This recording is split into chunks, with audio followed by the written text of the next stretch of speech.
করতেছি।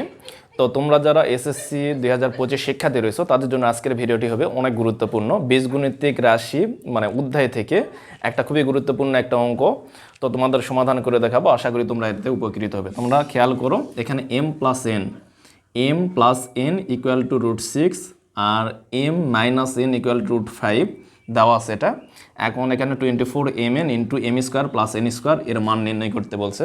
এটা হলো ময়মনসিংহ বোর্ড 2023-এ আসছিল। অর্থাৎ তোমরা যারা এসএসসি 2025 ব্যাচ রয়েছে তাদের জন্য খুবই গুরুত্বপূর্ণ এই অঙ্কটি। এরকম অঙ্ক তোমাদেরও আসতে পারে। তো তোমাদের প্রথমে যে কাজটা করতে হবে, এখানে 24mn এটাকে ভেঙে 4mn এ ট্রান্সফার করতে হবে। অর্থাৎ 4mn এর সূত্র এখান থেকে আনতে হবে এবং 2 into m square plus n square. অর্থাৎ আমি একটু লিখে তোমাদের বোঝানোর চেষ্টা করি। এখানে 4mn, এখানে 24mn কে ভেঙে এটা আনতে হবে, এটার একটা সূত্র তোমাদের জানতে হবে। আর এখানে 4mn এবং 2 into m square plus n square, এই 2 into m square plus n square, এই দুটা সূত্র তোমাদের লাগবে এখান থেকে।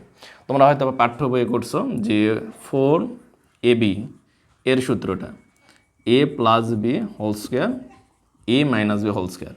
তাহলে এখানে 4ab আর 4mn একই জিনিস, শুধু এখানে mn এর জায়গাত এখানে ab, তাহলে এবির জায়গাত শুধু mn বসে দিলেই হবে। তাহলে এখানে এই সূত্র 4mn এর সূত্র দাঁড়াবে m plus n whole square, এখানে মাইনাস মাইনাস আবার ঠিক m minus n whole square, m minus n whole square, এটা একটা সূত্র। এবং এখানে 2 into A square plus B স্কোয়ারের সূত্র হয়তো বা তোমরা অনেকেই জানো যে a plus B whole square plus a minus B whole square. তাহলে এখানে 2 into m square plus n square, এখানে 2 into a square plus B square, এটা একই, শুধু এখানে এই a b এর জায়গাতে এখানে mn, তাহলে একই সূত্র হবে। তাহলে এখানে তোমরা লিখতে পারবে যে m plus n whole square, এখানে প্লাস হবে m minus n whole square. অর্থাৎ এই দুটা সূত্র হলে তোমরা এই অঙ্কটি সমাধান করতে পারবে। তো কিভাবে করা যাবে আমি এখন দেখাচ্ছি তোমাদের। তোমরা খেয়াল করো, প্রথমে আগে লিখবে দেওয়া আছে, মান দুইটা দেওয়া আছে। এখানে একটা মান দেওয়া আছে m plus n equal to √6 এবং m minus n equal to √5, এই দুটা। তারপরে এখানে লিখবে এখন এটা 24mn ইন্টু এই m স্কোয়ার প্লাস হবে n স্কোয়ার। এখন তোমাদের এই 24mn কে ভেঙে লিখতে হবে। তাহলে এখানে যদি তোমরা 4mn করো, 4mn আর এখানে 2 into m square plus n square যদি করো, তাহলে এখানে 2 থাকতেছে, এখানে থাকতেছে, তাহলে এখানে 4 আর 2 গুণ করলে তাহলে 8 হবে, তাহলে 3 8 24। তাহলে এভাবে তোমরা লিখতে পারবে 3 ইন্টু 4mn ইন্টু এখানে 2 into m square plus n square. একটু আগে যে সূত্রটা দেখালাম 4mn এর সূত্র আর 2 into m square plus n square সূত্র তোমরা এখন দিতে পারবে। আর 3 এখানে 3 থাকবে। তাহলে এখানে তোমরা একটু সেকেন্ড ব্র্যাকেট ব্যবহার করতে পারো। তাহলে 4mn এর সূত্র m plus n whole square plus হবে না, এখানে minus m minus n whole square, যে সেকেন্ড ব্র্যাকেট ক্লোজ। এখন 2 into m square plus n স্কোয়ারের সূত্রটা এখানে তোমরা দিবে যে m plus n whole square plus m minus n whole square. এখন শুধু মানটা বসে দিলেই হবে m plus n m minus n, m plus n m minus n। তাহলে এখানে 3 থাকবে। তাহলে এখানে m প্লাস m এর মান এখানে √6 এর উপর square minus m minus n এর মান √5 এর উপর স্কোয়ার, সেকেন্ড ব্র্যাকেট ক্লোজ।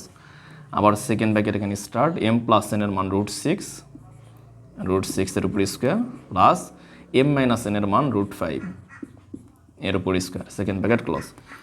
এখন তোমাদের আর একটা জিনিস এখানে জানতে হবে যে কোনো কিছুর উপরে যদি রুট থাকে এবং স্কোয়ার থাকে, মনে করো এখানে √a এর উপর স্কোয়ার। এখন কোনো কিছুর উপরে যদি রুট থাকে তাহলে রুট যদি উঠায় দাও তাহলে তোমরা এটা পাওয়ার হিসাবে হাফ লিখতে পারবে, মানে 1/2 এর পাওয়ার আসবে হাফ। আর এখানে আরেকটা পাওয়ার ছিল 2, এখানে 2 থাকবে, a2 কাটা, তাহলে এখানে শুধু এ হবে। অর্থাৎ রুট আর স্কোয়ার মিলে যদি কোনো কিছু থাকে তাহলে রুট স্কোয়ার মিলে কেটে শুধু মেন যে মানটা থাকবে সেটা লেখা যাবে। তাহলে তোমরা খেয়াল করো, তাহলে 3 ইন্টু √6 এর উপর স্কোয়ার আছে, তাহলে রুট স্কোয়ার মিলে কাটা গেলে 6 থাকবে, এখানে 6 মাইনাস রুট স্কোয়ার মিলে কাটা, তাহলে 5 রুট স্কোয়ার মিলে কাটা তাহলে 6, এখানে প্লাস আছে প্লাস, এই রুট স্কোয়ার মিলে কাটা গেলে তাহলে 5, তাহলে 3 × 6 থেকে 5 মাইনাস করলে এখানে 1, আর 6 + 5 এটা হলো যোগ করলে তাহলে 11 হয়। তাহলে 11 তে 1 গুণ করলে 11, 11 দিয়ে আবার 3 গুণ করলে 33 হয়। 33 হবে অ্যান্সার। তো এইভাবে তোমরা খুব সহজেই অঙ্কগুলো সমাধান করতে পারবে। অনেক সময় পরীক্ষাতে আবার এখানে 8ab থাকতে পারে, into a square plus b square থাকতে পারে, মানে এরকম থাকতে পারে, অর্থাৎ 4mn এই আলোকে তোমাদের ভেঙে করতে হবে। তাহলে তোমরা খুব সহজেই এই ধরনের অঙ্ক সমাধান করতে পারবে। যদি আমার এই ভিডিওটি তোমার কাছে ভালো লাগে তো অবশ্যই লাইক, কমেন্ট ও শেয়ার করবে। আর নতুন নতুন ভিডিও পেতে ফেসবুক পেজটি ফলো দিয়ে আমার সাথেই থাকতে পারবেন। তো সকলের সুস্বাস্থ্য কামনা করে এখানে শেষ করলাম। আসসালামু আলাইকুম সবাইকে।